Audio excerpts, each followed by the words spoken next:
এদিকে আইপিএলে মুস্তাফিজকে দলে নেয়ায় দিল্লির বিরুদ্ধে ফুঁসে উঠছে উগ্র ভারতীয় সমর্থকরা। প্রয়োজনে ক্যাপিটালসকে বয়কটের হুমকি দিচ্ছেন তারা। যদিও সমালোচনায় কান না দিয়ে দল গোছাতে ব্যস্ত সব ফ্র্যাঞ্চাইজি। চাহিদার শীর্ষে পেসাররা, তবে বেশিরভাগ তারকা ক্রিকেটারের ভারতে না ফেরার সিদ্ধান্তে তাদের বিকল্প হিসেবে চাহিদা বাড়ছে আনকোরাদের।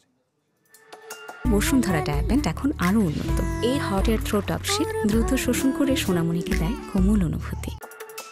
ক্রিকেট বিশ্বে বাংলাদেশ ভারত বৈরিতা নতুন কিছু নয়। সাম্প্রতিক সময়ে দুদেশের ভূরাজনীতি যা আরও উস্কে দিয়েছে। প্রভাব পড়েছে আইপিএলেও।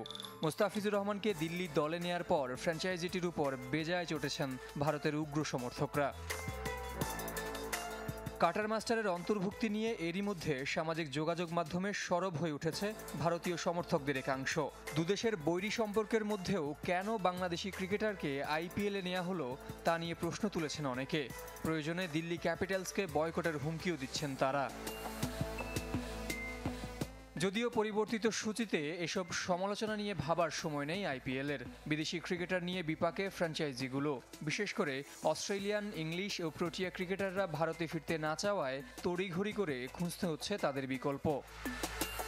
প্লে অফের রেসে ভালোভাবে টিকে থাকা গুজরাট টাইটান্স হারিয়েছে জশ বাটলারকে। ইনফর্ম ইংলিশ ব্যাটারের জায়গায় লঙ্কান কুশল মেন্ডিসকে দলে ফেরাতে চায় সাবেক চ্যাম্পিয়নরা। মূলত চাহিদার শীর্ষে পেসাররা। অস্ট্রেলিয়ান জশ হ্যাজেলউডের পরিবর্তে কিউই, উইলিয়াম ও রুরকেকে পেতে আগ্রহী রয়্যাল চ্যালেঞ্জার্স বেঙ্গালুরু। আলোচনায় আছেন লঙ্কান পেসার দিলশান মাদুশঙ্কাও। বিশেষ পরিস্থিতিতে ড্রাফটে দল না পাওয়া ভারতীয় ব্যাটার পৃথ্বী শ ও কেরালার সালমান নিজারের দিকেও চোখ রাখছে দলগুলো। হেভিওয়েট তারকাদের হারানোর মিছিলে চাহিদা বাড়ছে আনকোরা ক্রিকেটারদের নিয়ে। Protea pacer Ottniel Baartman, English Richard ব্লেসনকে পেতেও আগ্রহী বিভিন্ন ফ্র্যাঞ্চাইজি। তালিকায় আছেন অস্ট্রেলিয়ান ম্যাথু শর্টও। মাঝপথে আইপিএলে যোগ দিলেও এসব ক্রিকেটারদের আগামী মৌসুমে রিটেইন করতে পারবে না দলগুলো। জহির সাগর, চ্যানেল 24।